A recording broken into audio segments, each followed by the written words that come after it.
তুমি দেখে নিও কবি নীরেন্দ্রনাথ চক্রবর্তী।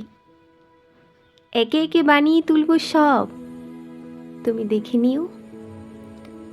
বাড়ি, ঘর, ক্ষেত, খামার, উঠোনে লাউয়ের মাচা, জানলার পাশে লতানো জুঁইয়ের ঝাড়, একে একে সমস্ত বানাবো, তুমি দেখে নিও।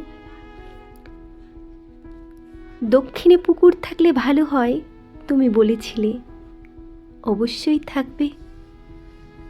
পুকুরে হাসি স্নান দেখতে চাও, সে আর এমন কি বেশি কথা।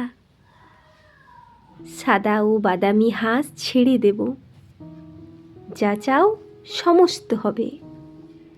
একই সঙ্গে হয়তো হবে না, কিন্তু একে একে হবে। ভালোবাসা থাকলে সব হয়। যা কিছু বানানো যায় আমি সব 2 হাতে দিনে দিনে বানিয়ে তুলব, তুমি দেখে নিও।